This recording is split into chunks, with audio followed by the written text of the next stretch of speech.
Annonceurs, entrepreneurs, promoteurs et chefs d'entreprise, choisissez dès à présent votre meilleur partenaire média, Ideal Production. Ideal Production est basé à Cotonou au Bénin. Ideal Production, le partenaire exclusif de Sika TV en Afrique.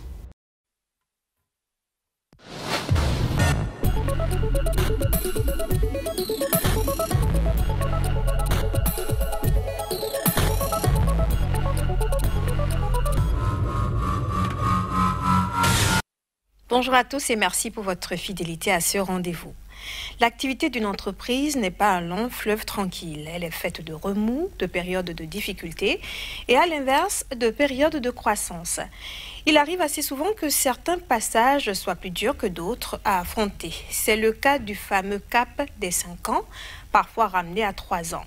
De nombreuses entreprises ne réussissent pas à développer leur activité au-delà de ces 5 ans.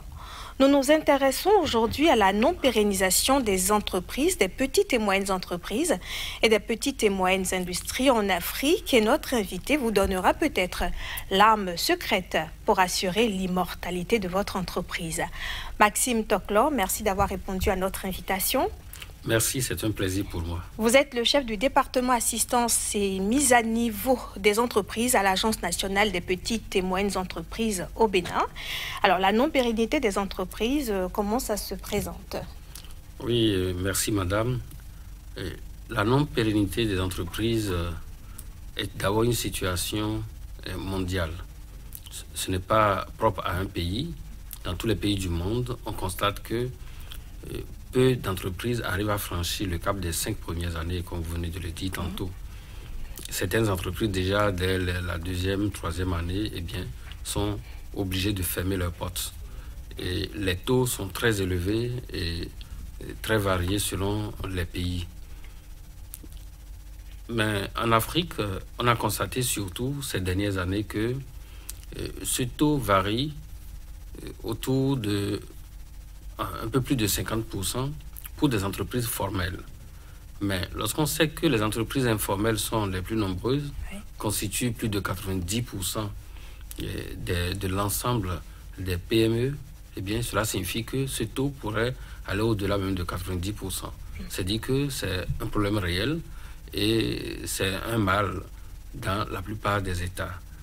L'autre aspect aussi, c'est que par rapport à la situation de pérennisation, c'est que en fonction des secteurs d'activité, on constate également qu'il y a une variante. C'est-à-dire, il y a des secteurs où le taux est beaucoup plus élevé que d'autres. Mais lorsqu'on analyse un peu plus la situation, on se rend compte que ce n'est pas forcément lié au secteur, mais à d'autres paramètres que nous allons voir. Alors, ce sont des situations identiques qui amènent les entreprises à ne pas pouvoir dépasser ce cap des 5 ans. Donc, pourquoi les entreprises ne célèbrent pas leur 5e anniversaire? D'abord, il y a plusieurs causes. Il y a plusieurs causes. Et la toute première, c'est d'abord la qualité de l'idée de projet. Lorsque vous décidez de créer une entreprise, vous vous basez sur une idée. Vous décidez de mener une activité donnée.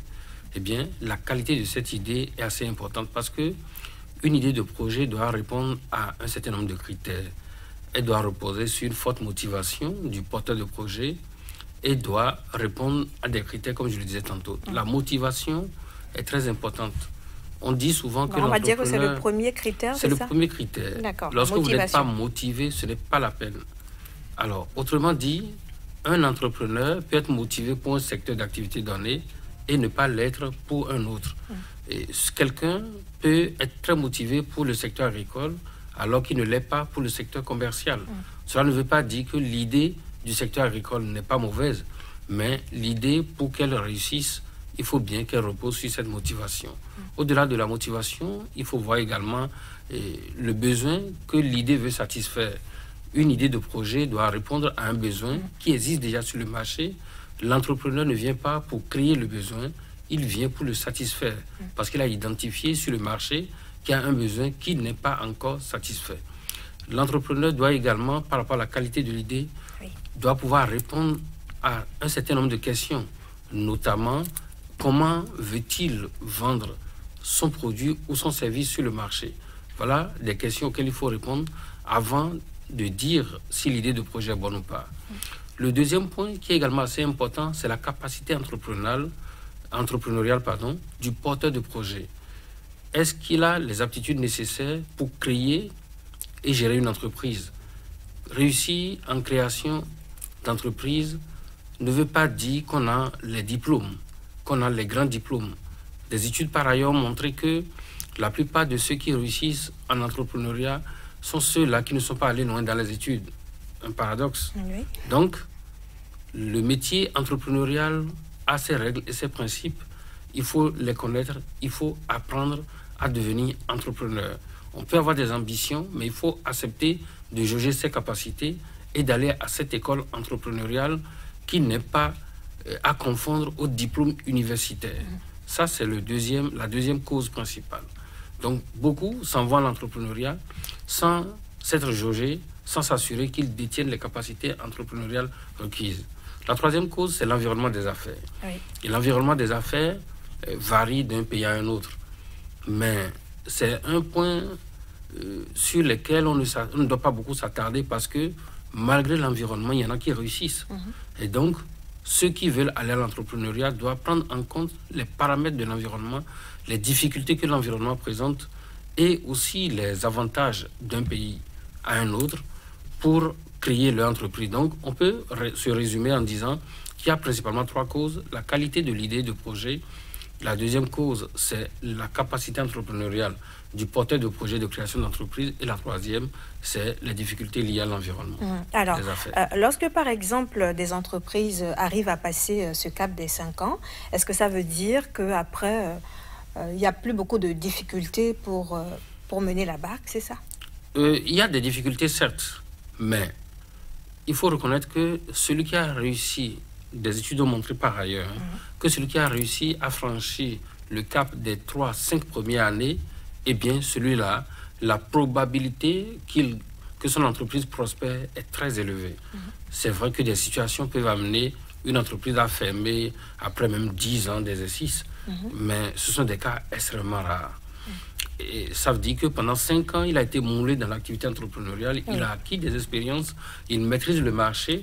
Eh bien, s'il accepte donc de se faire renforcer, de poursuivre les activités de façon professionnelle, il n'y a pas vraiment de grand risque qu'il échoue.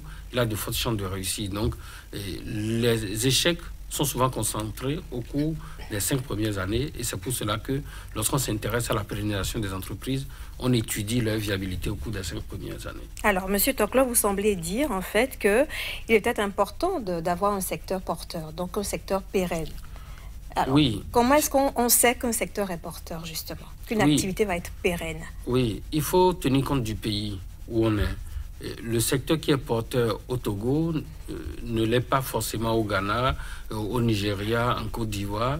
Et donc, il faut tenir compte des réalités de chaque pays. Donc, cela veut dire que celui qui veut créer son entreprise doit collecter un certain nombre d'informations sur les secteurs porteurs de chaque pays. Il doit collecter des données statistiques. Il doit voir qu'est-ce qui marche aujourd'hui dans ce pays et qu'est-ce qui ne marche pas. Et donc, je prends un exemple. Oui, j'allais justement vous demander un exemple. Au Bénin, aujourd'hui, si vous vous installez, vous ouvrez un cybercafé, vous trouverez très peu de clients. Donc, ce n'est pas un secteur porteur. Par contre, il y a de cela 20 ans, eh bien, les cyber, c'était l'activité en vogue et beaucoup allaient créer donc des cybercafés. Donc, c'est un exemple. Lorsque, aujourd'hui au Bénin, vous vous installez dans l'élevage des pondeuses, vous avez beaucoup de chances de prospérer si vous gérez bien l'activité parce que, par ailleurs, le gouvernement a pris des mesures pour limiter l'importation des produits qui sont de bonne qualité. Et donc, c'est un secteur qui est porteur aujourd'hui au Bénin. Lorsque vous vous installez dans la pisciculture, c'est un secteur porteur. Lorsque vous décidez de produire de la tomate en contre-saison, c'est un secteur porteur. Donc, il y a pas mal de secteurs qui sont des secteurs porteurs dans l'agrobusiness. Mais au-delà de l'agrobusiness, lorsque vous allez dans la restauration, c'est également un secteur porteur, un secteur qui marche bien parce qu'on constate qu'il y a beaucoup de restaurants qui ne travaillent pas dans les normes requises. Les normes d'hygiène et autres ne sont pas toujours respectées. Donc ceux qui s'efforcent à bien faire le travail, eh bien ceux-là ont vraiment la chance de prospérer. Donc il y a pas mal de secteurs. Le secteur des transports, oui, c'est également un secteur porteur. Mais c'est le secteur, il faut reconnaître, qui nécessite beaucoup d'investissement au départ, et il n'est pas aisé pour un jeune diplômé sans emploi de se lancer dans un tel secteur s'il n'a pas beaucoup de ressources. Donc, il y en a pas mal, et il y a des études qui sont faites de façon périodique. L'INSAE aussi publie des informations qui peuvent être disponibles à tout jeune qui désire se lancer dans l'entrepreneuriat. Donc, il faut être à l'affût de l'information. Obligatoirement, celui qui veut créer une entreprise doit forcément se renseigner, doit collecter des informations. Il ne va pas se lancer dans le secteur parce qu'il y a quelqu'un à côté de lui, quelqu'un en train de prospérer dans une activité. Non, c'est une erreur que malheureusement beaucoup de jeunes commettent aujourd'hui. On constate qu'il y a une entreprise qui prospère, on veut tout simplement copier l'activité de celui-là. Mais ce n'est pas toujours évident. L'idée de quelqu'un peut réussir avec lui et pas avec un autre parce qu'il y a d'autres paramètres qui entrent en jeu et dont nous avions parlé il y a un instant. Oui. Alors, votre mot de la fin, ça va être pour donner à nos téléspectateurs et aux internautes l'arme secrète, justement, pour assurer la pérennité de son entreprise. Oui, la toute première arme secrète, c'est d'abord aller à l'école de l'entrepreneuriat. Il faut accepter de renforcer ses capacités entrepreneuriales. Il faut saisir toutes les opportunités de formation. Et quand je parle de formation, ce ne sont pas les formations académiques, non. Je parle plutôt des formations professionnelles. Parce que plus de 67% des chefs d'entreprise au Bénin, par exemple, n'ont pas dépassé le niveau du primaire. Et c'est donc dit que ce n'est pas le diplôme qui fait de vous un bon entrepreneur. Le diplôme va être un tremplin pour vous permettre certainement de mieux réussir que celui qui n'est pas allé à l'école, mais ce n'est pas encore suffisant. Il faut accepter d'aller apprendre auprès de ceux-là qui ont déjà créé des entreprises, auprès de ceux-là qui ont fait leur expérience. Il faut rester à leur côté, il faut s'imprégner des réalités de l'environnement entrepreneurial. Eh bien, ce n'est qu'à ce prix qu'on peut réussir dans la création d'entreprises. Merci beaucoup Maxime Toklo. Merci d'avoir répondu à nos questions. Merci. Vous êtes le chef du département assistance et mise à niveau des entreprises à l'Agence nationale des petites et moyennes entreprises au Bénin. Nous avons abordé avec vous la problématique de la non-pérennisation des PME, PMI en Afrique. Merci à mes téléspectateurs et internautes de nous avoir suivis. Restez sur Sika TV.